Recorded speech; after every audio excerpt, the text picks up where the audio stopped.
Hey, Hey hello everyone. How are we all doing? We've become a parody of each other. I know. I thought I won't do the whole A up me ducks because it's a joint thing, but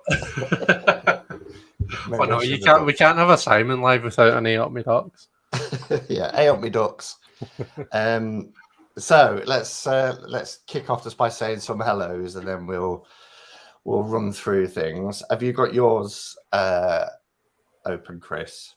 Yeah. Yeah. I have. I do. Okay, so I've got Susie. Hello, Susie. First one in. Nice to see you. And then Sandra. Hi, Sandra. We've got Jade. So happy there's a live tonight. Long-haired, skinny-eyed toe. Nice to see you. I haven't seen you for a while. I hope you're doing okay. And Zulfa Deboa. Again, something I've not seen for a while. Nice to see you. Hi there. And we've got Holly Johnson. Nice to see you, Holly. And Susan and Susie and Javi. Nice to see you. And we've got Anne and Moon Daisy. Nice to see you, Moon Daisy. And we've got Cheyenne. Hello, Cheyenne. And Maharet. So lovely to see it. Oh, and I've just noticed up here, it's not come on mine yet, but Antoinette also, and Kathy, and that might be because, is that yours? I've got Red Wing, I've got Tony, and I've got Regina. Oh, hello everyone. Nice to see you. So we're a week later than usual, aren't we? Because I had the lovely Sandra staying with me last week, and this time last week, have a nice time. Yeah, it was lovely. Was talking, oh gosh, Tuesday night, saying how quickly, because it was like, you do that thing where you're like, oh, this time last week we was doing this, and then and then we can't realize quickly. It's strange to think how quickly time's gone.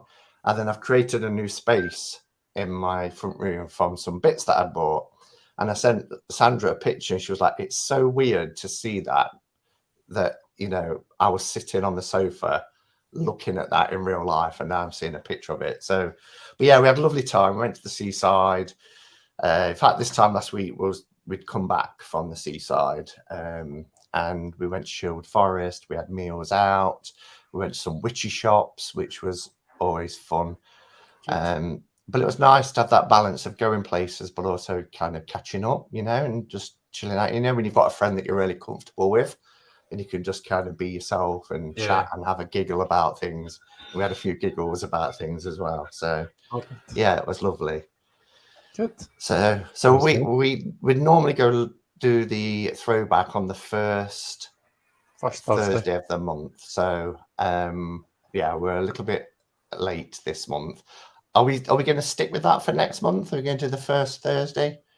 Makes sense to keep it as it was. Malamy is here as well. Won't be able to read messages due to vertigo. I hope you feel better soon. I'm using speech to text.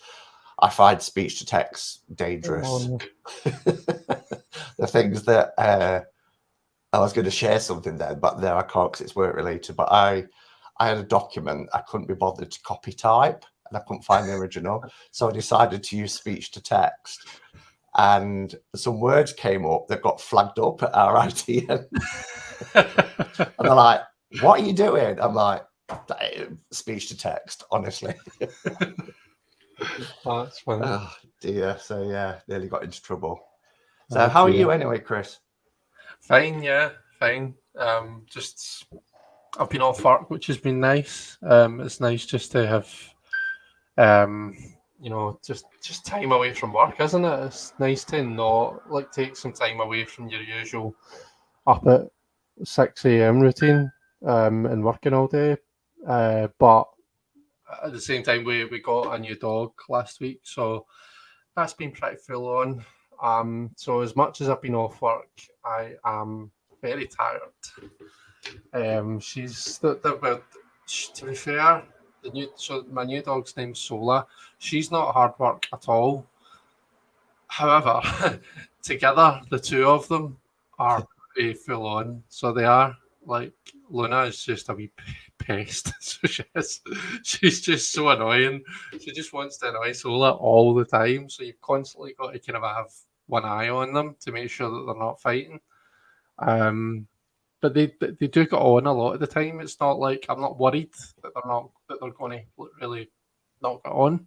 They're fine, but it's just when they play, it's very, very intense. Anyway, I'm into a bit of a therapy session.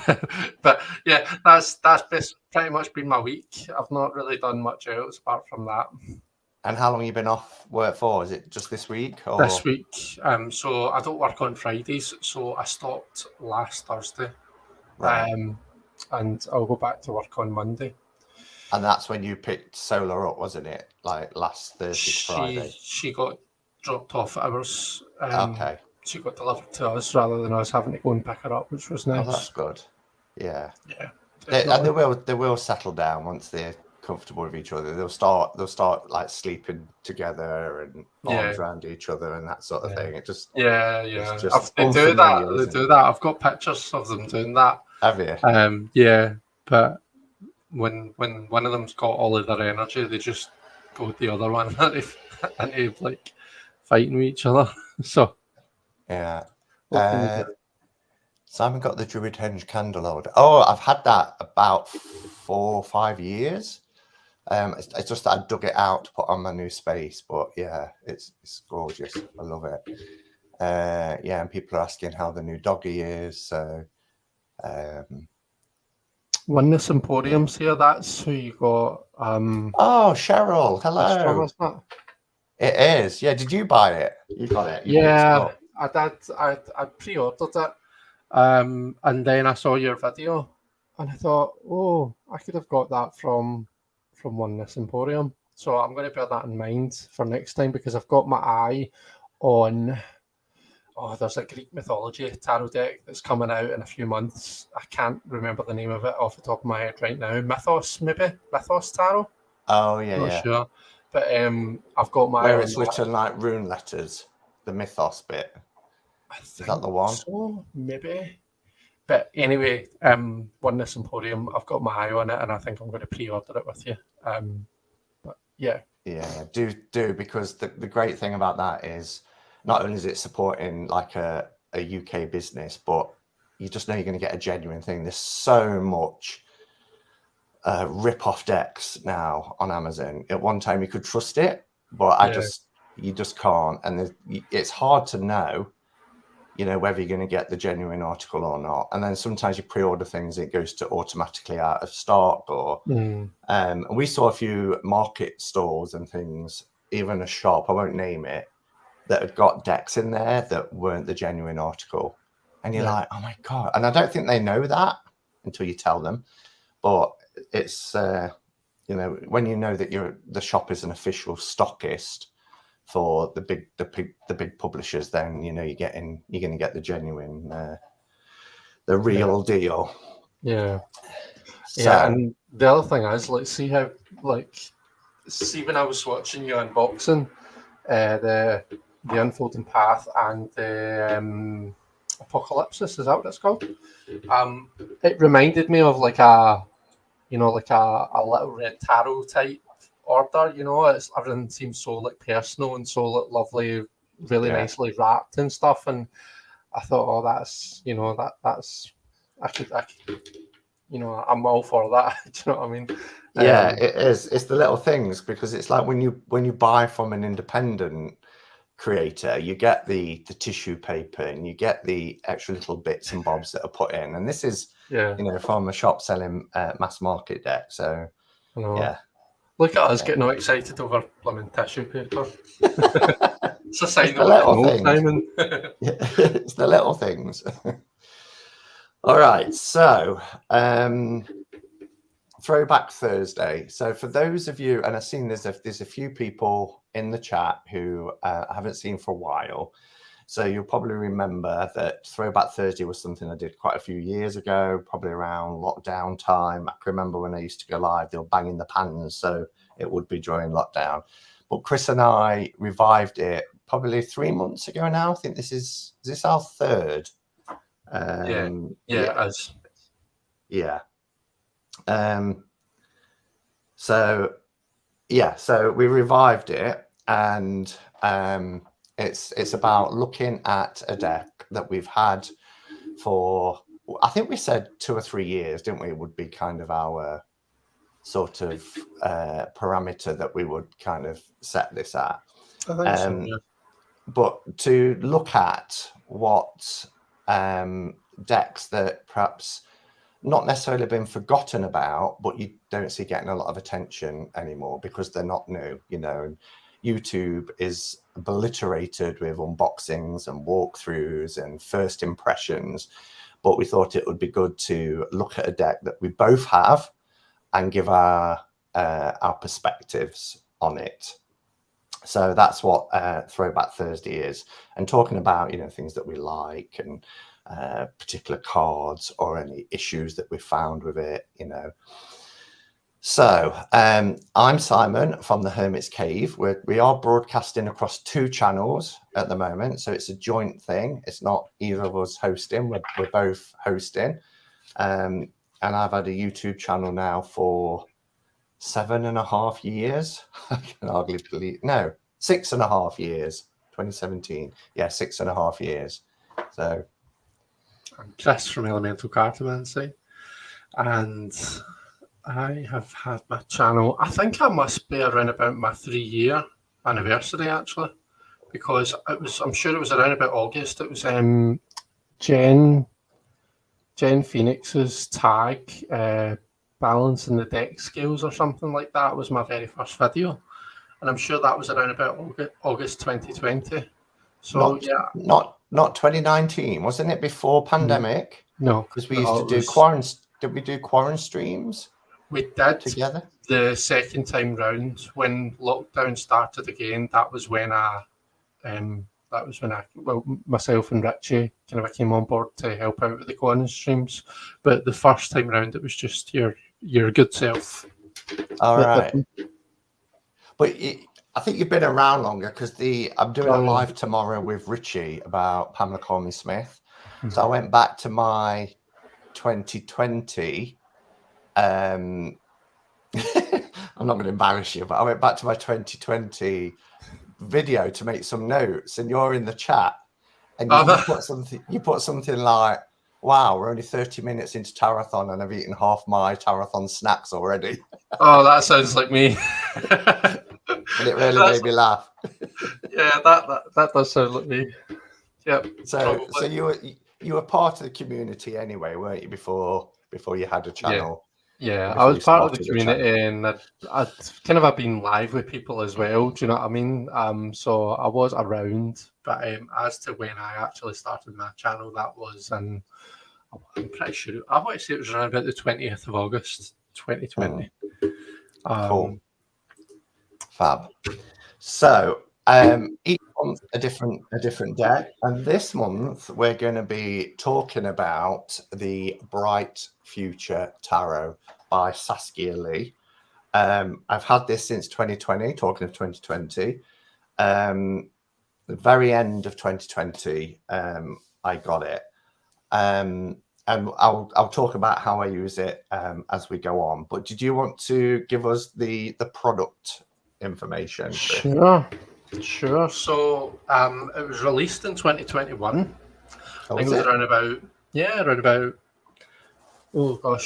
April time, I think.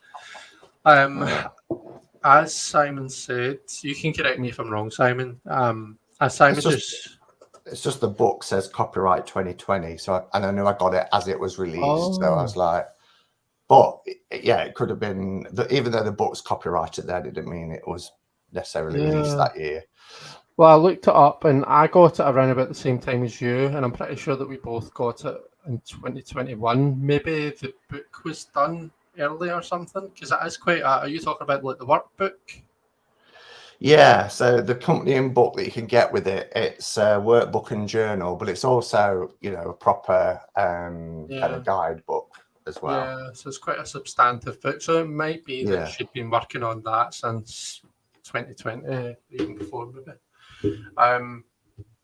So Saskia Lee Psychic is the creator, and I do have a link here to her link tree. Let me. What happens if I click this join the chat button? Am I going to break the internet?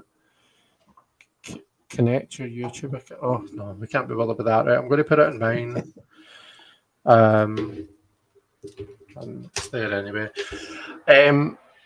Sorry, yeah. So that's the link to Saskia's link tree. Now, what I would say for anyone who's seeing this and likes it, I can't seem to access her Etsy just now, so I'm not sure if the deck is still for sale. That's maybe something we can hopefully look to clarify. Or if Saskia watches this back, maybe she could let us know if it is still for sale. I know that she does have Instagram and stuff, so if you're really desperate for it, I'm sure you could just send her a wee message and ask. Get my notes back in front of me.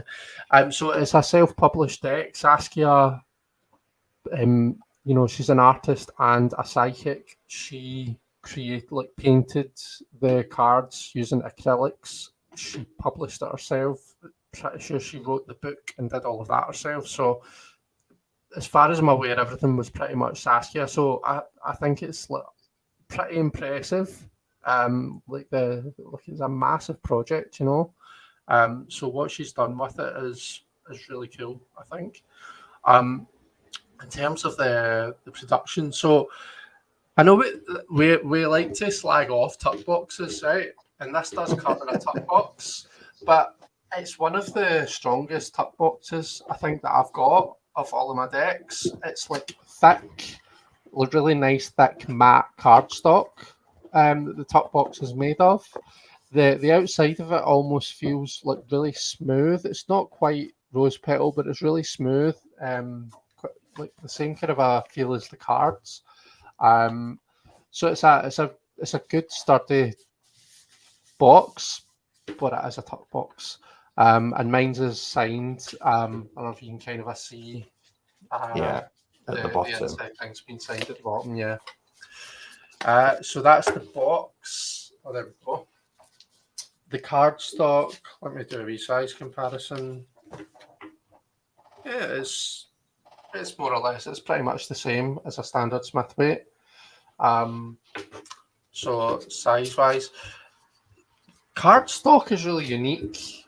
Have you got any other cards that are like this, Simon? Because there's something just really, for me, really different about this cardstock. I was trying to think of that earlier, and then I was like, oh, maybe something like the Crystal Unicorn, Tarot, or Way of the Panda. Okay. But it's a really chunky deck, isn't it? It's really nice. But it's so soft. That's what I love about it. It's really soft. It's really thick, like you say. But you can riffle shuffle this. So anyone who, like me, is a riffle shuffler, you look at this deck and you think, oh, well, I'm not going to be able to riffle shuffle that without hurting my hands. But it's very bendy, and it doesn't it doesn't kind of lose its shape. I've been riffle shuffling that all the time that I've had it, and it's fine. So I think it's if I was to make a deck, then I would definitely want cardstock like this. Yeah. So yeah, I think that it's non-laminated as well. It's it's not shiny. It's whatever the opposite is. It's not laminated. It's not kind of a varnished or anything. Yeah, it's literally just matte, isn't it? With you can't peel anything off. It's really, really soft and smooth. While we're talking about production, then did you get the book? Is the book something? No, I didn't. So I only got the deck. And another thing that's maybe worth mentioning, actually. So as you can see, my deck does not have keywords. I've only got titles, but there's a version of the deck that has keywords as well. So the keywords are just underneath. What one have you got there, Simon? Have you got the keywords one or the other? I've got both. So what we can do is when we show cards, I can show the ones with the keywords if you want, so that or we could just do a quick. The one I have in my kit is the one without keywords because I didn't really want the keywords. Yeah. But if you hold up the full card, then we can show the difference, can't we? Of I mean, it's pretty standard, you know, the full innocence. However, most cards have got two or more. So, like the Magician, we have potential new beginnings, and there's room for it. It's a different type of font, but what I did like about the one that doesn't have the keywords is the font is then enlarged a little bit, isn't it, to fill the space? Yeah. So your full takes up most of the white banner. The white banner is the same position and takes up the same amount of card, but you get to see. Oh, that's fancy! I can't do that. I need to show you one of these days. So with the book, then I'll just mention the book quickly, and then if it is available. Now, there's some pros and cons with the book. The deck was designed to be read intuitively. So if you read about Saskia Lee, she is a psychic, and her book is great, and it's a workbook and journal. So particularly when you go to the back, there's exercises and things that you can do. And it's quite a substantial book. So this is the book. So the Bright Future Tarot Workbook and Journal. It's a glossy book. I've highlighted a bit here because I just wanted to and it's only a very short paragraph. It said, I wanted to make a deck that would be of use to others in the sense that my experience could imbue the images with modern psychological meanings. And I think that really comes through with the imagery. It's very modern. The idea behind this deck is that the card images themselves generate a direct emotional response and idea of what the client might be experiencing, making the cards easier to interpret. So at first I was a little bit disappointed because it's a modern deck and it's got a modern take. I love books that kind of explain the scene, where it would say, like, in this card, what you see. And it doesn't do that a lot.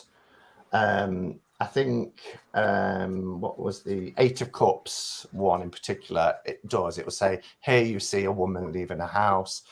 But it doesn't do that consistently all the way through. And the majority of the cards don't have a reference. The description doesn't have a reference back to the card, which I thought was missing a trick, really, because I love to see that, particularly because of the way that she's put her take. Some cards you can look and think, well, that's quite RWS, but then, you know, you have Justice at 8 and Strength at 11 and things like that. So is it an RWS? I think it's just she's taken the card. She talks about Carl Jung quite a lot in the book, and she talks about archetypes, but it's her vision of the tarot. And the idea is the images prompt intuition. So maybe that's why she doesn't go into that too much in the book, because she wants you to do the work with the deck. That's my take on it. And then there's activities and things you can do at the back, some multiple choice questions. So there's quite a lot in here, and you do get quite a bit of text. The other thing I like about the book is she talks about how she's given readings for people. So she might say something like the Moon card. I had this querent come to me once with this type of question. And then she talks about how she interpreted the card in that reading for that person in reference to the query that she had. And I thought that was quite an unusual take. We don't often see that, you know, where people say in a reading once, this is how I interpreted for this you know, querent. So personally, I think it's worth getting, but the only thing I would have liked to have seen is just more about why she chose the images that she chose for every card. It also came in this really nice bag. So it's like the back of the cards with this geometric design, and then it's got this serpent going from purple to pink, which is quite nice. And then the inside is like a satin, like what would you call it? Like a pearlescent type satin, and it takes the deck and the book together, so you can just grab this and you've got a. And this was all on her Etsy shop as well. You could get the whole set, or you could buy things individually. What is that? Sorry, it's my phone. That's all right. Bleeping like. Oh, okay. I need to be careful what I say. My phone's bleeping a lot. I'll just say. I didn't know if it was your phone or if it was something that was like interference. No, it's not. It's just I'm happy to be getting a lot of messages just now, but it's nothing that can't wait. I've put it on silent now. Tony's not seen the deck before. I don't think I've seen this deck. Okay. Yeah, it's not one that gets a lot of exposure. Do you find that as well? Yeah, definitely I do.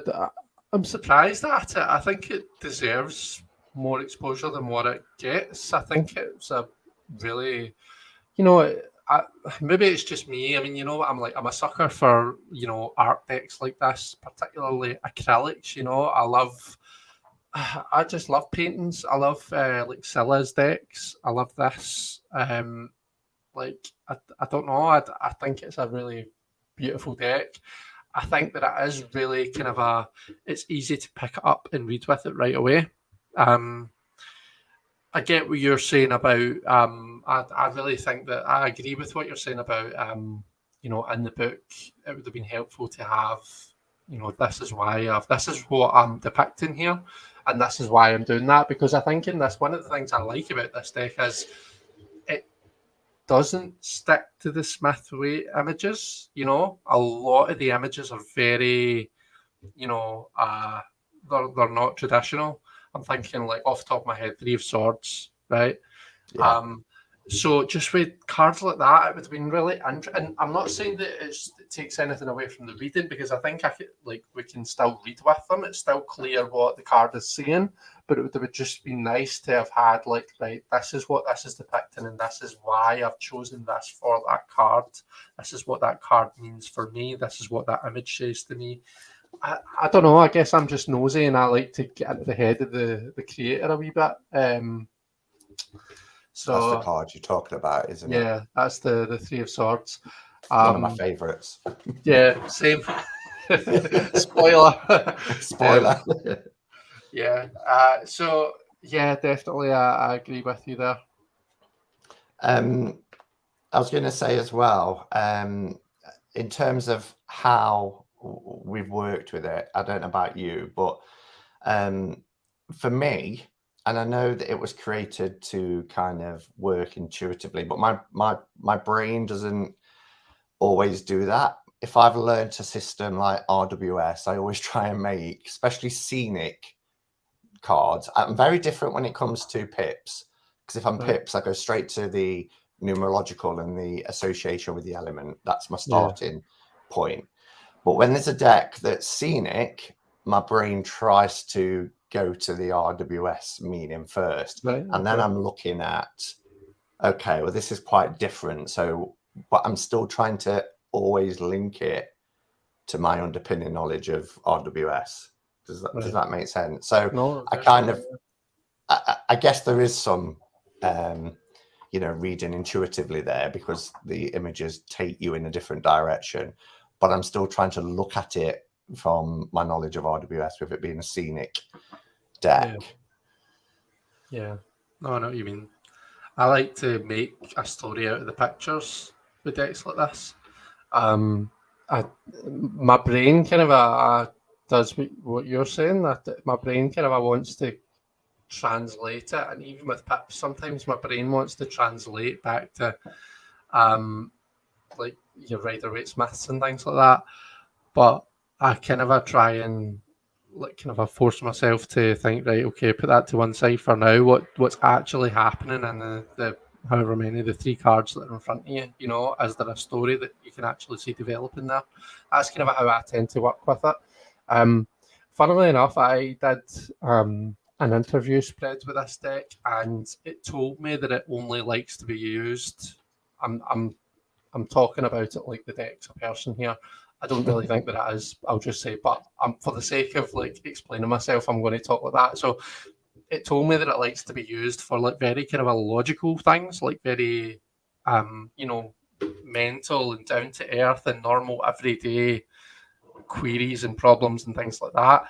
And because of that, I feel it's really difficult to. I remember I was in a Zoom, you know, doing pulling cards one time, and I can't remember what the spread was, but it was one of your mad, like just like away with the fairies out there, like I don't know, like a past life type spread, or you know, something really esoteric that wasn't what this deck said it likes to be used for. And I think because I had that in my mind that was what it said it was to be used for, it didn't work as well for me. And because of that, I've stopped doing interview spreads with decks because I feel as though it's limiting them for me. So yeah, I'm kind of I've put them in order to do this. So I'm hoping that this will kind of reset my relationship with this deck, and I'll be able to use it for something different after today. So we'll watch this space. And that's what I love about Throwback Thursday, because we always say, don't we, that a few days before we're going to work with the deck. So we already start to reconnect with it, so that we feel that we can give it some do it justice by talking about it. As you know, this is a deck that I perhaps haven't used in the last year. So knowing that it was going to do it and getting it out and working with it. But I also love, just before coming live, putting the deck back in order again, you know, like you said. At the time as well, there was a lot of comparison with Everyday Enchantment by Poppy Palin. Do you get that? I mean, obviously Poppy's deck had that that kind of liminal space, the melding of the two worlds, didn't it, with having the everyday drudgery, if you like, of the Ginnels and things like that, but that liminal space coming in with some sort of fae or sprite or things like that. And this doesn't. It's a very modern deck.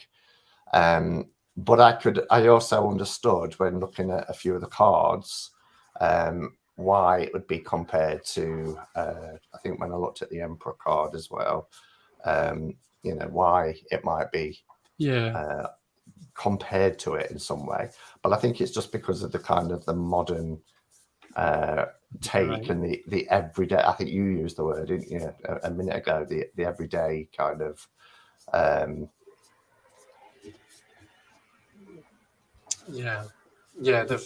very kind of I think that's it. That's the thing that they've got in common. They both take like very current like scenes and images. It's not like your medieval times images that we're seeing here. It's stuff that's very relevant today. So I think that's maybe that, and maybe a wee bit the kind of the art style, and do you know what I mean? Like they're both kind of a very arty decks. They're not digital or anything. They're both like being created by artists. So I can see it. It hadn't. I'll be honest. It's not something that occurred to me before to compare the two, but I can definitely see why people would say that. Nick is asking if the creator is American. Do you? I've always assumed British, because I think she's British. Yeah, she's from the UK. I've watched her. She's actually done a reading for me before, just on maybe like an Instagram live or something. I'm pretty sure she's from England. In my mind, I'm thinking she was a UK creator, and I remember when she sent the deck, it came like 2 days later. She asked if she could send it me. She was very generous, because she sent me the one with the keywords, and I didn't know there was one without keywords. And then I saw it, and in the video, I was like, I was talking about whether I was going to modify it and take the keywords off, and she messaged me saying, "I've got one without keywords. I'll send it you." And I was like, "No, you don't have to do that. You've already sent me one." But she insisted, and then she sent the book and the pouch and everything, which was really nice. Lovely. Yeah. We should mention as well, by the way, there is a second edition where a bunch of the images have been changed. Was the tower? Was the tower changed? I don't know. Maybe I can't quite remember. I've only got the first one, the first edition she created. So I'm not 100% sure. Are you the same? Yeah, you've just got the first edition, haven't you? I've just got the first edition. Yeah, right. But I remember there was a reaction to the tower card because it's of the Twin Towers. Yeah. It's the front cover of Time magazine, Time which was an magazine, actual front cover, wasn't it? Yeah. And I think she talked at the time about, bringing out a second edition and changing that. But I don't think I've seen a walkthrough of the second edition to know exactly what cards were actually changed in the end. Right. Okay. Okay. I'll see if I can find one and send it to you. I'm sure I've seen it because I know that there's another edition, so I'm sure I must have seen it somewhere. Yeah. Interestingly, someone called Saskia Handley has just said hi everyone. I don't know if that's the same Saskia that's created this deck or if that's just a coincidence and it's somewhat different. So if Saskia, if that's you, then let us know. Saskia, if that's you, are you in the UK? Did you change the tower card? Yeah, that would be funny. But okay, so anybody else in the chat? Because one of the prompts that we have is, if you've got it, how do you find the deck? How have you used it? So if there are people here that's worked with this deck, then do chip in. Oh, Saskia is in Greece. No, I'm not Saskia Lee. Okay, never mind. Yeah. Okay. So, favorite cards? Shall we do that? Yeah. Well, how many have you got, by the way? I forgot to ask. I forgot to add up. Hold on. I've got 1, 2, 3, 4, 5, 6, 7, 8, 9, 10, 11, 12, 13, 14, 15. I've got 14. Hey, there you go. So then. if you start, and then we can alternate. So we'll start with you and we'll end with you. Do you have any dislikes? Any cards that you dislike? Because I'll get that one. I've only got one, and it's not a dislike. It's just one I really struggle with. Okay, I don't want to call them dislikes because there's one of them that I do really like, but I'll explain why I've got it in this pile. But I do have 3 cards to kind of they're not in my favourites pile, they're in another different pile. Yeah. Okay, well, the only one that I've got, and I think it's an absolutely beautiful card, is the Magician. And the reason I just really struggle with it, because in the book, it talks about the Magician, you will see the Magician has a wand for this, a cup for that, and all the tools around him, and there's nothing there. There's the lemniscate, there's the beautiful white owl, flying over countryside. I could just make out a cup right at the bottom. Do you see that? Just here. Yeah. But I have to really search for it. And I'm like, why is this a Magician card? I get the kind of as above, so below kind of aspect, but yeah, I've got you. So, but it's beautiful. It's a really beautiful image. But it would maybe have been better as a different card, do you think? Or just just a wee bit more info on. Yeah. Or again, and this is why I really wanted the book to go into. I chose this card, or I decided to depict the Magician in this way because, and then that would have been. I could have got something from that, because whenever I've had decks in the past and I've looked at an image and I think, oh, why have they chose to depict it in that way? And then I read about it in the book. I get into their kind of mindset and I'm like, okay, I can understand it now. Yeah, I've got you. Yeah, I mean, for me, owls are very high priestess energy. The point being they can see in the dark. The dark is symbolizes the unconscious or fears, the unknown, and the fact that owls can kind of penetrate that and see through that, and they can see in all directions. So they can see in past, present, and future. So for me, owls are very, very high priestess. So I would agree with you. I don't have it on this pile actually, but I would agree. To me, that I would like to have seen that. That to me looks more like a high priestess type energy. But yeah. My cards that I've got to talk about. So the first one is the death card. And this is the one I was talking about when I said I actually love the image. I think this is a beautiful card. I think it would make a beautiful tattoo. There's just something that so to see this the kind of a main snake, the kind of a brown and gold one. Yeah. It's got the markings of a royal python, or a ball python, if you will. But you can see its head just here, and it's got the head of a hognose snake, which is a completely different snake from a completely different, continent. One's a colubrid, one's a python. They're just totally different. Now, I mean, it might be that Saskia did that intentionally. It might be that those are her two favourite snakes, and she thought, you know what, I'm just going to combine them. There could be 100 explanations as to why that is. But it's just the only reason I mention it here is because every time I pull the card and every time I look at it, my mind goes there, So I'm not open to just picking up. When I'm doing a tarot reading, I need to not be distracted by things like that. So, do you know what I mean? It's just that's the reason that I mention it here, and I don't mention it as one of my favourites. It's because that distracts me. That just kind of I just want to know more.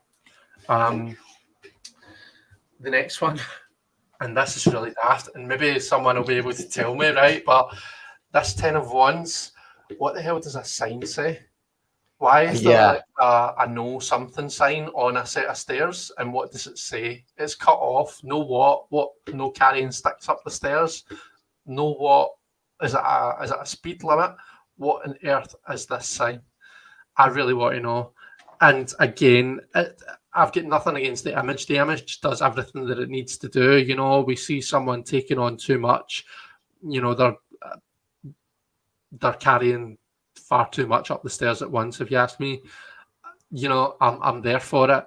This just distracts me. This just my brain just goes right to it, and I'm like, what's on the other half of that sign? So that's the only reason that I mention it. And finally, the 7 of Pentacles. Again, beautiful, beautiful image, but it feels more like a 3 of Pentacles to me, just because of the bees. For me, the 7 of Pentacles, and I mean, I guess I've heard that. I've heard apparently a single bee in its whole lifetime will only make like a small fraction of a teaspoon of honey.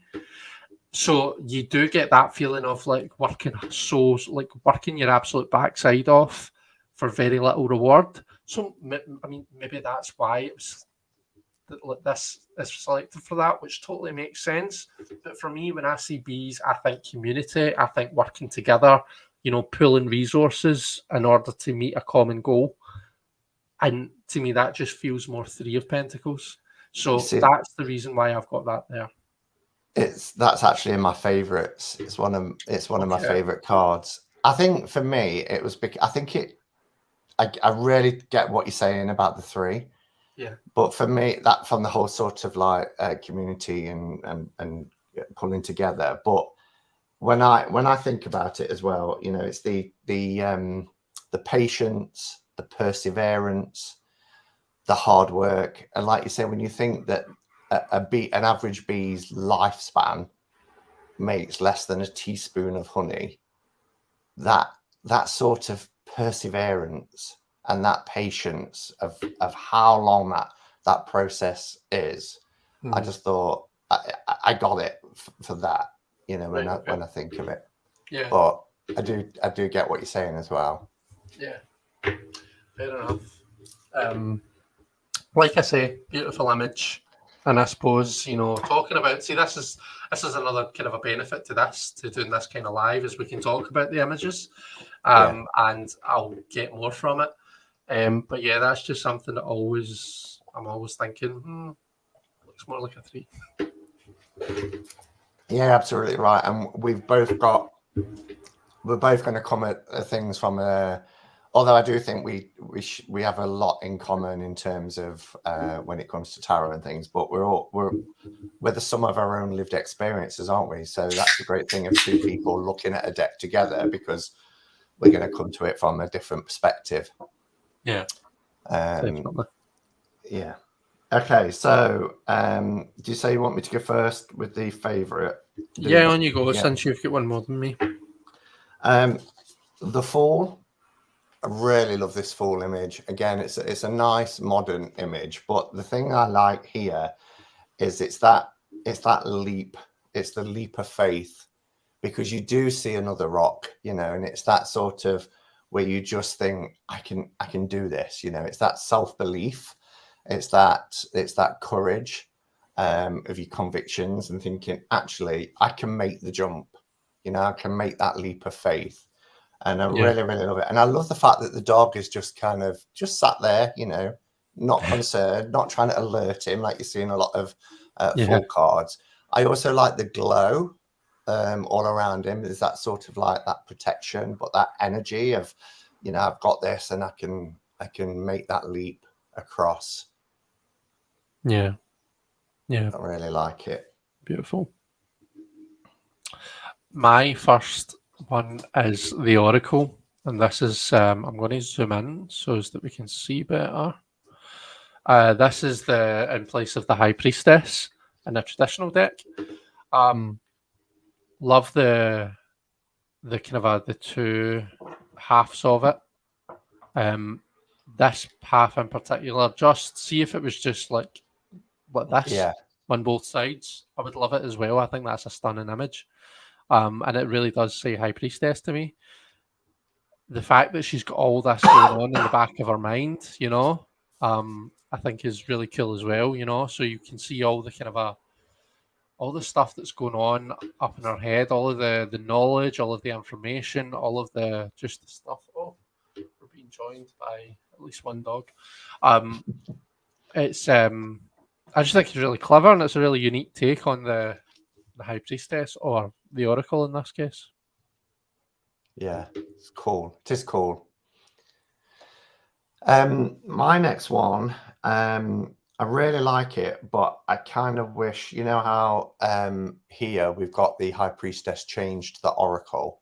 Mm-hmm. I kind of wish that the High Priest, the Hierophant, had been changed to something like Teacher, because it's a Hierophant card, but it's this Buddhist monk sat in this beautiful monastery with this beautiful mandala behind, just in a meditation kind of pose.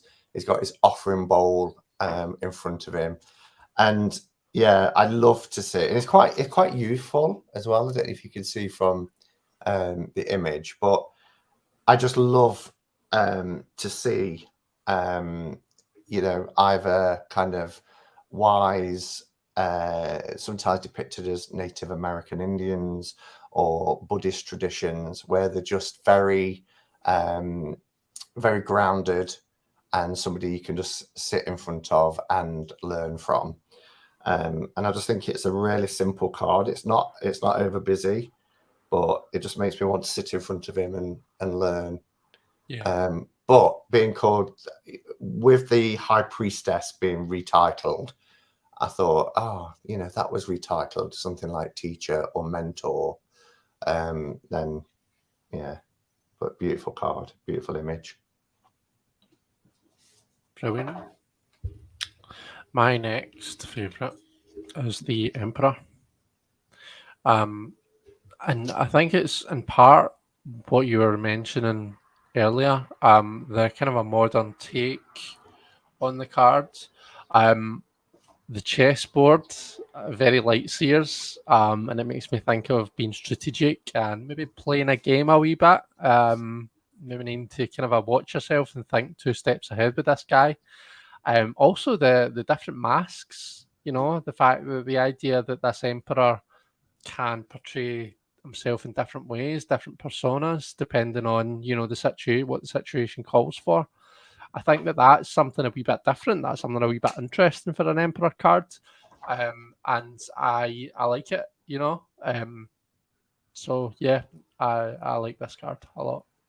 And it brings in different archetypal energies. There's a female representing face in one of the masks, and then there's like a Sikh kind of guru type, isn't there? And then something that looks like Aztec, and then one that looks like Gerald.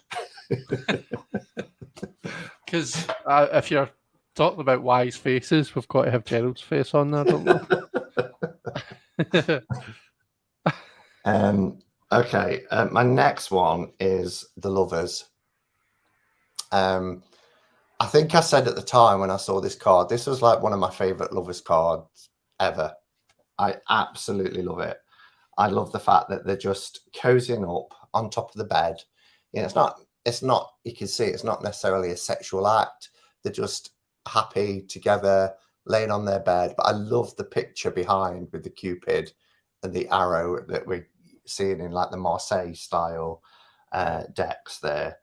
But it's just really simple. It's a bedroom. I even like the drapes. But it's just a really nice everyday image. But I'd love that for the Lovers card. I think it's really, really nice. Yeah, it is lovely. My next one is the Hermit. You got this? I have. How did I know that? Yeah, I think this it's a beautiful. I mean, again, if we just look at the actual image itself, it's beautiful and it's stunning, and I think it's really well painted. But then you look at it and you see it's actually a do not disturb sign on a door, and I think that's really clever. It's really clever. Again, it's that making something modern out of something not so modern, you know. So I think it's brilliant, and I would love to get a do not disturb sign like that. I think that'd be really cool. But you're right. You know, if you just saw that part, it's a beautiful hermit image, isn't it? Yep. You know, the snowy mountains, the isolation, the robe, the light. But the fact that it's now a door sign, which is do not disturb, you know, you wanting to go into your hermit world, you wanting to go and have some solitary time where you're not disturbed. Yeah. And I just think, yeah, it's brilliant. Really clever. Yeah, definitely. Cool. Do you want to go next? Yeah, can do. So, the devil card next for me. Oh, I've dropped, bear with, dropped one of my ears. There was either a modern Twilight Zone or an Outer Limits episode called Button. And it always stuck with me. It's about 25 years old now, maybe even more. But and I think this is where she's drawn the kind of inspiration from. And Button is it's a story where there is a couple and a guy, like a devil type figure, turns up at their house and gives them this box with a button and tells them not to press it. Well, he says, actually, no, that's not correct. He says, if you press it, you will have wealth beyond your wildest dreams. You know, you'll never want for anything again. You'll have all the money in the world. You'll have happiness, blah, blah, blah, blah, blah. But somebody in the world will die. But the thing is, you will not know who they are. Somebody not known to you. So through the episode, they're really wrestling with their kind of conscience, as you know, they're really hard up. They could really do with the money. It would really help them out. But the whole ethical, moral thing is, if we press it, somebody that we know, somebody that will die. And they're like, yeah, but we don't know who they are. And cut a long story short, they press the button, and he comes to take the button back, and he says, right, okay, that somebody has died who you don't know. But you've got all the riches you could ever want. And this says, what happens now? And he says, I'm going to give the button to somebody else. But don't worry, it's somebody you don't know. Oh. Which means that if the next person presses the button, they'll die. So they won't It's that whole sort of thing, like don't make a pact with the devil. But it really stuck in my mind. Yeah. And here we have this shadow of the devil and the button do not press. Yeah. And I'm like, that is so cool because it just took me back to button. Yeah.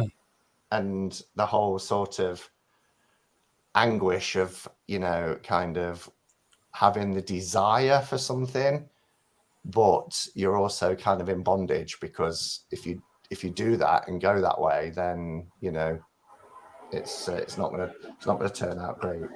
Yeah, that's so cool. See, again, I'm glad we're doing this because I've not heard that before. Yeah, I don't know if it's on YouTube or anywhere like that. If you can find it, and it was either an Outer Limits episode or when they brought the Twilight Zone back, and it's called Button, and it was so cool. It stuck with me for years. Yeah. Well, I had the devil card as well. It just makes me chuckle because me and Sandy have got a joke that if he was if just not anything deep as that, just like if there was a button there and he was told he couldn't press it, he would want to press it. But yeah, my next one is strength. I love everything about this card. I love that's kind of a half human face, half don't really know. I know it's a large cat. I don't know if it's like a cheetah or not sure. But the fact that it's a half animal, half human face, kind of like the light seers, really like it. I think her hair, her purple hair is really cool. I just think this is a beautiful image, and I think it's a really cool way to represent the strength card because for me, in the traditional strength card, the human and the animal are both representing different aspects of ourselves. So to depict them joined together as one is, that completely makes sense to me and resonates with me. So yeah, I love this. Yeah. My next one is the moon card. I think it's a gorgeous moon card anyway. I love faces and moons, but it's a backdrop because it's a theatre. So it says at the top Theatre de Lune. But and I don't know why. Again, that's what I'd like the book to go into detail. But everything's there, because at first I was thinking, instead of crayfish, we've got the koi carp, but you can see the dogs, the hound and the dog, the wolf and the dog in the distance, the two trees acting as the kind of two pillars and the path going on. But I just think it's really, really beautiful. But I kind of like the fact that it's kind of this theatre design. Yeah, it's pretty cool. My next one is temperance. Just because I think the using a drink, a cocktail, as the temperance kind of idea is really cool. Because when you're making a cocktail, it is like a fine balance of all the different components. You're bringing together all the different things to make it what it's supposed to be. And what I love about this is what your kind of cocktail. So your measurements will be different from mine. Too right. I'm like half, and if I'm making a vodka coke, I'm like half vodka, half coke. But like, so it's unique for everyone. Where that balance is, where that temperance lies is unique for everyone. In the same way that the perfect drink will be different for everyone. But it has that kind of bringing together different components, almost that alchemy. There's almost like a magic to it. You're making something different out of all the different things. You just rearranged your top, and I can see that you're a dancing queen tonight, Simon. It was all sticking in below, and I'm like, I'm getting quite hot. Yeah, dancing queen. And there's a chain. I don't know if it's up in Scotland, but certainly in the UK, called The Alchemist, and they're all cocktail bars, which is quite cool. So we've got one in Nottingham. We've got one in Glasgow and we've got one in Edinburgh. we went to the one in Glasgow for our first wedding anniversary. For food and for cocktails, it is out of this world good. Yeah, So good. It's a wee bit more expensive, but it it's so is. good. Yeah, Highly recommend it to anyone who wants to go. we've got Turtle Bay in the Alchemist, and everybody tends to go to Turtle Bay because they do like cocktail hours, happy hours, and 2 for 1 and that sort of thing. Whereas you have to have quite a bit of money if you're going to the Alchemist. But so I'm on to the minors now. Have you got any more majors? No, that was my last major. Ah, there you go. So mine is the Two of Cups. I just love this. I think it's really simple but really effective. You've got this kind of everybody tends to have their own mugs, don't they? You know, I love my mugs, but I can always remember my parents, you know, had V on one and M on the other for Val and Milk, and I think my sisters and her husband have had it, and it's just that you've got these two mugs of this couple, whoever they are. You know, there's no genders depicted here. It's just two people, and they're clinking their mugs together, and it says love. Yeah, and I think it's really cool, and I love the contrast of the outdoor scene, like the garden, sitting out on a summer's evening or something, and just having a nice mug of coffee together. I think it's really cool. That's really nice. I was I can't remember if I've told you this already, Simon, but I was watching a program. You seen the 1% Club? It's a quiz show with Lee Mack. I've seen it on Gogglebox, but I've never actually watched it, so I know the concept of it.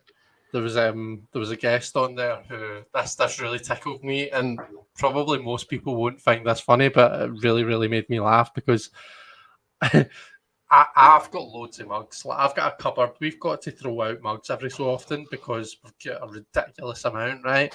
There's this guest who was on this show, and like Leo talked to people and say, "Oh, you know, what do you do for hobbies? What do you do?" Blah blah blah. And this girl said, "Oh, I collect mugs." And he went, "Oh, how many mugs have you got?" She said, 12.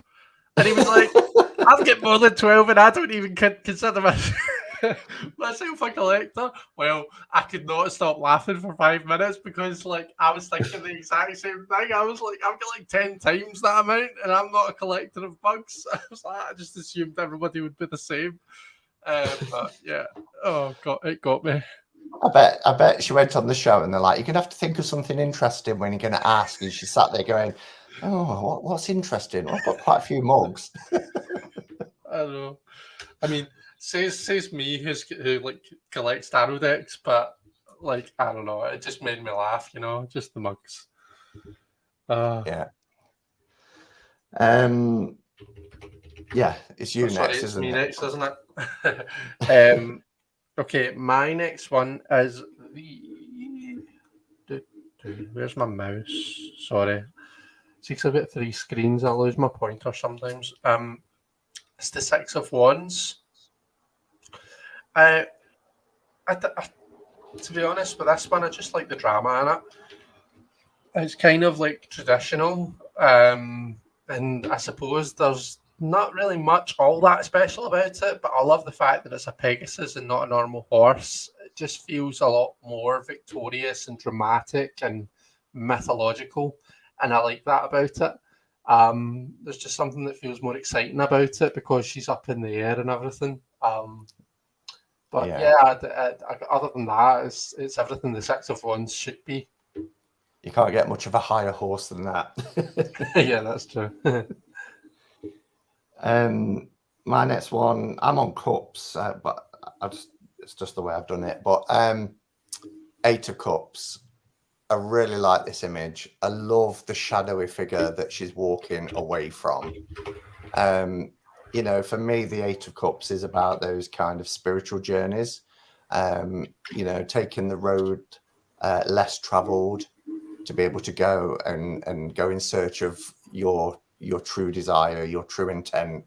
And I just love the way that she's walking away from this home, and the figure is kind of like a silhouette. I just think it's really cool. Yeah, it's a nice one. I've actually got another Wands card. I've got the 7 of Wands as well. just the idea of like kind of the practice, the doing it over and over again, the aim, the kind of the discipline that's needed here. The people watching as well, the spectators as well. There's something about the sevens for me that feel like you're being tested, that feel like you're being assessed. That it's the kind for me the seven is kind of like the thinking outside the box card, or it's where something's happening a wee bit different from normal. I just really like this image. It's different from the normal Smithwaite kind of a card, I think. But yeah, there's something about it that just really clicks with me. And as I'm speaking, I'm realizing that actually I'm struggling to articulate what it is that I like about it, but there's just something about it that really clicks with me. Yeah. And that, after all, that's the idea behind the concept of the deck, isn't it? It's just to feel the images. I cheated a bit because my next one is kind of two together, but I wanted to mention them together. So it's the King and Queen of Cups. And I love that they're both the King and the Queen here are, when you think of cups as the sort of the emotions, there's no difference between them. They're doing the same thing. They're caring and looking after an infant child. One is comforting, the other one is caring and cleaning for it. And I just think I love the two of them together. I think they go so well as a Queen and King of Cups. Lovely. My only cups is the 10. The only one that I wanted to mention was the 10 of Cups. I just think this is beautiful. I just that the 10 of Cups is always a lovely card anyway. But I don't know what it is. I think it's just because it's not your kind of a your traditional nuclear family, if you want to call it that. There's something a bit different about it. I love the 10 bottles are all different sizes, different colours. There's just something about it, but it still has that kind of that really joyous, happy feeling about it. We still get the kind of a rainbow and all that as well.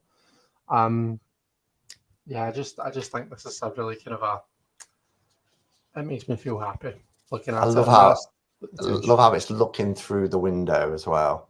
Yeah, it's really cool. Yeah, so I'm on to ones. So 4 of Wands I really love. When we think of the 4 of Wands and we think of that sort of kind of like a TP type, and it's represented here. And this is what I was talking about how it's not an RWS deck, but I still look for the RWS meanings. And when I think about the 4 of Wands, and I just love that this is a union, but they're really comfortable together. Look, they've got some food, they've got some wine, and they're under this kind of structure again that's making this kind of tent, this teepee. I love the lantern in the tree, and they're just celebrating life, just enjoying each other's company. Yeah, that's nice. It's very wholesome. I am onto swords now, and I've got quite a few swords cards that I really like. So we've already kind of talked about my first one, and that's three of swords. I just think this image is stunning. I like that it's gone in the different direction from the heart with 3 swords piercing it. So for me, the 3 of swords, threes are three is like when we see this suit in action. The sword suit is all about it's the mental suit. It's about truth and stuff like that. For me, the thing that the tag phrase that comes out of my mind when I see a 3 of swords that's depicted in that way is the truth hurts. So or tough truths or something like that. This brings our own self-image into it. And it's like you had that because it's a mirror, it's a mirror that's shattered. So it's like you had this idea of maybe yourself or how things are or how things are supposed to be, and that idea has been shattered into pieces. And now it's about, right, okay, well, how do I go on from that? How do I put that back together? How do I salvage? So to me, it's like this person has been. Sorry, I don't know if you can hear that, but there's a car going by and it's really, really loud. It sounds like the car is in the room with me. It's not. I feel like what I'm seeing here is someone they've built up this kind of a ego. They've built up this idea of themselves, this pride in themselves, and someone's come along and burst a bubble. You know, they've come along and they've shot that right down, and we are seeing this person having just had their feelings hurt, and now it's time for them to kind of like, how did they go on from that? So yeah, I think it's really cool. Yeah, I had that. That's the only swords card I'd got. Oh wow! Right. Okay. Yeah, I really love it. I love that, like you said, but that sense of being totally broken, you know, and when you do feel like you're in bits, you're in pieces, and then trying to navigate your way through that and making yourself whole again, you know, after trauma, after loss. It's a really powerful image. Yeah, brilliant. Sorry, Aurora Star C, you asked whether I am a Taurus. I, like you, am a Taurus rising. So I am Scorpio Sun, Leo Moon, Taurus rising. Just to answer your question, I just saw it there. Sorry. And bye, Red Wing. Yeah, my next one is the Nine of Wands. I really like this image. When we think of Nine of Wands, the word that springs to my mind is like defense. Mm-hmm. And we've got this kind of, it's almost like a fortress, you know, when you see the old kind of settlements and you've got this window looking out over this beautiful landscape. And this person is here with like their sword or their rifle, whatever it is, behind their back in readiness to defend. But I'd love to see what's on this side that needs to be defended. Do you know what I mean? Yeah. But it's really, I just think it's really cool, this window into this beautiful landscape. Yeah. A cool purple lipstick as well. My next one is the Seven of Swords. I think that this is a really cool, well-painted, beautiful image. I'll be honest, jellyfish kind of, I wouldn't say I'm scared of them because I don't have any reason to be. I don't live in the ocean, but they do freak me out a wee bit. And if I'm on the beach or something, if I see a jellyfish, then I tend to give it a wide berth just because, you know, I suppose it's just you fear what you don't know type thing. However, what I love about this image is, so for me, the Seven of Swords isn't really so much about deception, which is what I think lots of people see it as. For me, the Seven of Swords is you need to find a different way to solve this problem. Going at it head on or with the traditional approach is not going to work. And here, the way that I see this is, you're not going to be able to go your usual route. You cannot swim through this. You will be stung. You know, you might even be killed, depending on what kind of jellyfish these are. You're going to have to find an alternative solution to this. You need to find another way around. So I think it's really clever as a Seven of Swords. I don't even know if that was the intention behind it, but that's the way that I see it. Like I say, it really resonates with me, so it does. Cool. I've got 3 left. How many have you got left, Chris? 3 also. Okay. Mine are all Pentacles now. My last 3. Ace of Pentacles, I think, is just a beautiful card. It's quite traditional in terms of like the guy in the garden, the landscape. I love the little foxes kind of burrow there in the corner, and this is almost like a dream catcher. But I just think it's a stunning card for Ace of Pentacles. But we still get that earthy land kind of telling you right from the start what the Pentacles represent. Nice. Aurora Starcy, chat's not quite broken. So the reason that you're seeing some people and you're not seeing others is because we're streaming over 2 channels. So we're streaming on Simon's channel, The Hermit's Cave, which is where I think you're watching from. But we're also streaming to my channel, which is Elemental Cartomancy. So there'll be some people that are in my chat and there'll be some people that are in Simon's chat. And unfortunately, you can't see each other. But we on the StreamYard chat, it collates everything. We can see everything on StreamYard. So that's why there's some people that you can see and there's some people that you can't. So what you can do is you can, all right, okay, you're in my stream. So what you can do is you can open up the chat for both, and that's a way around. Pop out the chat from Simon's. You'll be able to see both. It's up to yourself. But yeah, that's the reason it's acting a bit funny. Okay. Is me next or? Yeah, I think it is. My next one's the Ten of Swords. I just think it's kind of a putting it to rest, isn't it? It's been you get the pain from this. You get the whatever it is. It's been a painful experience. Again, I think it's a beautiful image, the way that she's painted it. We're even seeing the skies that are the sun's coming up type sky. Sunrise, I think, is the word I'm looking for. Yeah, and even I think it's poppies that are.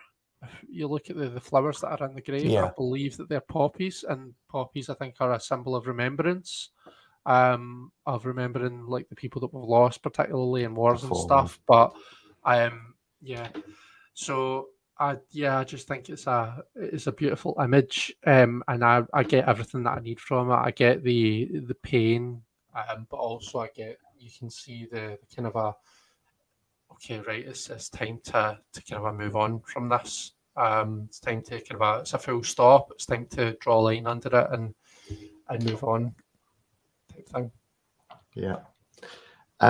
We've mentioned mine, the Seven of Pentacles, favorite for mine, for the reason that I said earlier, the perseverance aspect, the patience and the hard work that it requires just to, produce honey. Don't need to say anything more because we talked about the card earlier on. It's a beautiful card. I have the King of Swords. We've got the kind of the guy in the business suit. I think it's really cool. But when you look at the shadow, you see the kind of the figure with the sword. And I suppose you can read that in a couple of ways. Excuse me. You could just see that as, what we are seeing, the actual image itself as, a kind of a very modern day image, whereas with the shadow that we're seeing, it might be just recalling the traditional image.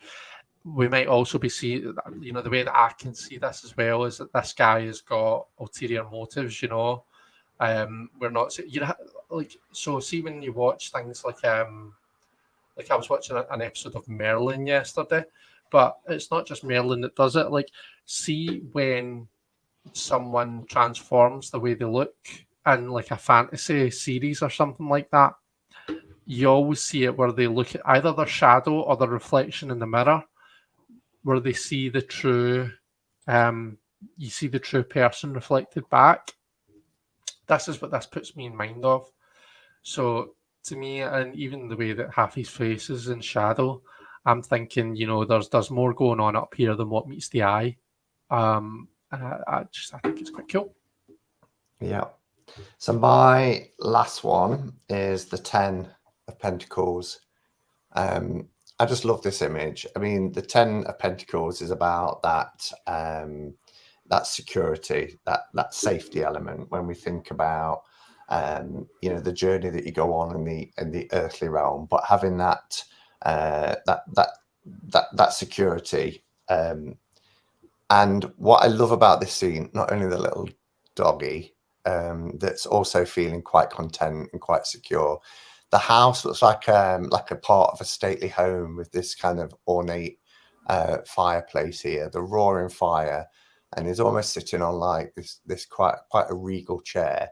So you just imagine, you know, that they've got to that point where they feel secure and they feel safe, and they're warm. You know, they've got shelter, they've got everything that they basically need, plus the companion of a gorgeous, what looks like a golden Labrador retriever or something, but just a really nice, homely scent.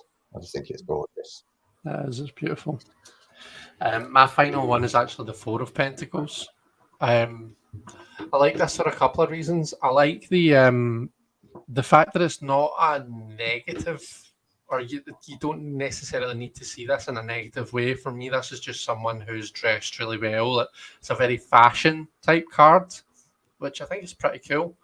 You know, if you want to see this in a kind of a, you know, in that more negative way, if that's how you need to see the Four of Pentacles, because, you know, that's your card for that type of thing, then fair enough, you can see that from this. You know, she's clearly like puts a lot of like importance in her possessions, but, you know, at the same time, it doesn't need to be in a negative way.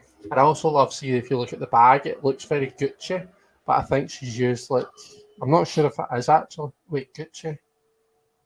No. No point asking Louis me. Vuitton. Louis Vuitton. I think it's meant to look like Louis Vuitton. But look at you knowing all your labels. Yeah, says the guy. I swear, everything that I wear comes from Prada Mark, so I'm really not a label. Oh, it's not Gucci, it's Louis Vuitton. What am I talking about? Because it's a very particular type of bag. My mum's got them, so I know. Like I knew what I was, you know, trying to get at. Oh, that's funny. So that's our favourites. And Moran is here, and Moran said he loves this deck. So I take it you've got this deck, Moran. Do you use it quite often? And did you get it when it was first released? Because we've been struggling to find how people can get it at the moment, haven't we?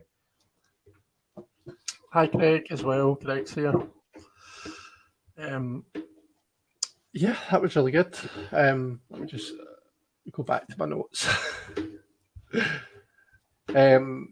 So, yeah, what kind of concluding thoughts have you got? Anything overall? My overall thoughts are, I think it is a beautiful deck. I love the medium of the. You said acrylics, didn't you? I was going to ask you about that because you're the artist amongst us.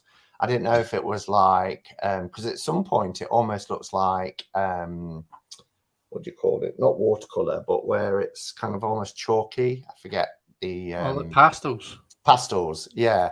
Kind of reminded me of that. So when you said acrylics, I was like, oh, that's what it is. But I like the art medium of it. I like that it's a modern deck. I like that the cards make me think outside of the box. The only improvements I would have made would be the book to, you know, perhaps give a little bit more description about the images and why those images were chosen to depict. However, Saskia just said at the beginning, you know, this deck is designed for you to respond to how the images make you feel and go from there. So I get it as well. But I think it's a gorgeous set. I'm a little bit sad that it didn't get the level of exposure that I think it deserves. You know, because I think it is a fantastic deck. It was one that I'd love to have seen been picked up, you know, and go mass market, so more people get to experience it. But I'm just grateful that I've got it in my collection because I do like it. And when we was talking a few months ago about doing Throwback Thursday, this was the one where it was like, has it been out long enough? And we really wanted to talk about it because we've both got it and it doesn't get the exposure, as I say, that I think it deserves.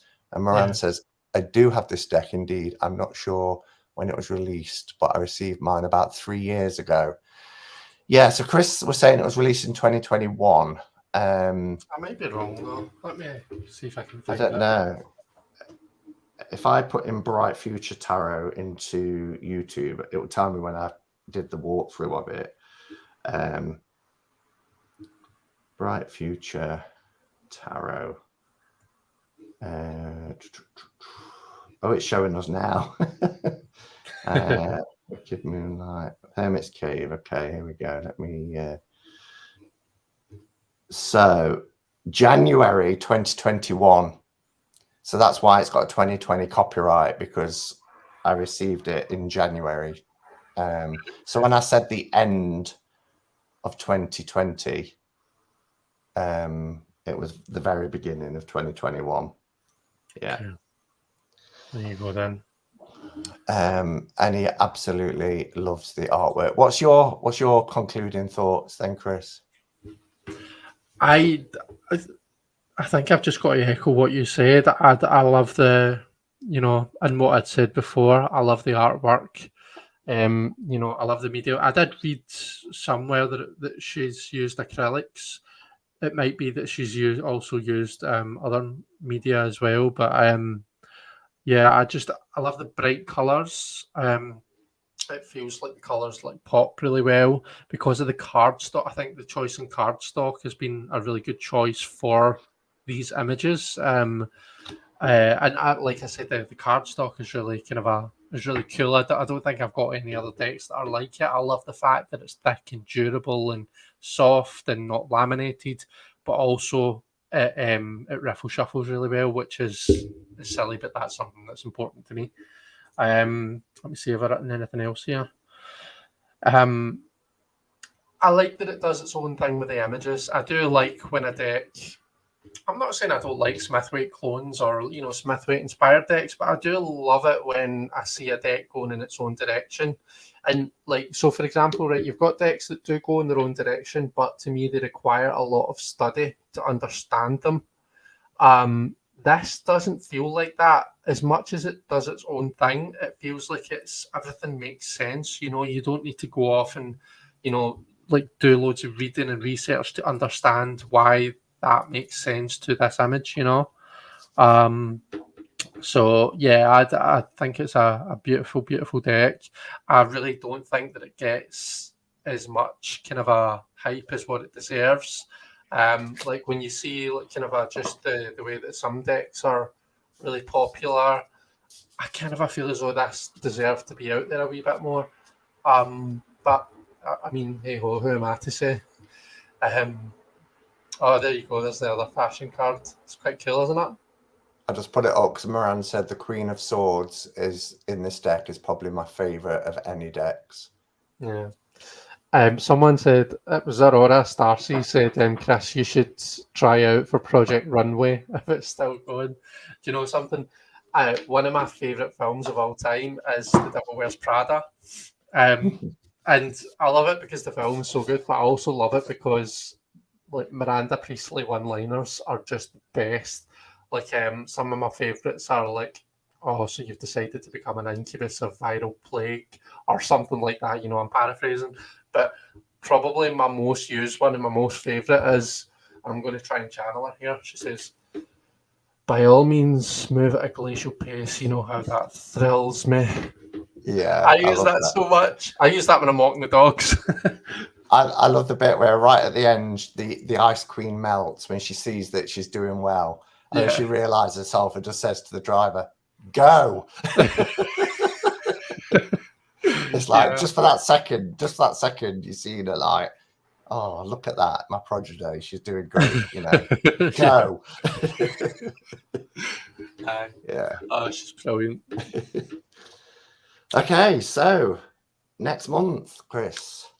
Is it Witch's Wisdom next month? It is, yeah. I'm really excited about that one. Yeah. Yeah, sure. So Witch's Wisdom, Danielle Barlow, I think her name is, from memory, Danielle Barlow. But yeah, that deck caused a huge splash at the time, didn't it, when it was released? So yeah. I'm looking forward to jumping in with that. So Phyllis Curot, and the artwork was by Danielle Barlow. Yeah. Fab. So that's what we'll be doing. So the date for that, if it's the first Thursday of the month, will be September the 7th. Thursday, September the 7th. Cool beans. I'll get it in my Excellent. calendar. Yeah. Okay, so thank you for watching, everybody. We've just hit the hour-and-a-half mark. So that was good timing. Have a fantastic weekend. Have you got anything coming up, Chris, on your channel? I don't think so, to be honest with you, Simon. No, I might do another painting live at some point soon. Oh, cool. But I've just things have been a bit hectic, so I'm just kind of doing things when I've got time. So nothing's set in stone just now. Yeah, what about you? Cool. I'll have CNC on Saturday, all being well. I'm on Rich's channel tomorrow night, Longman Tarot, at 7 p.m. Talking about Pamela Coleman Smith. He wants to have a chat. He wants to have a chat about her and her work. So, I'll be on there tomorrow. Brilliant. All right then. Well, if you stay on anyway, Chris. But thank you for doing this with me, and we'll see everybody in the next one. See you later, guys. Take care. Bye. Bye bye.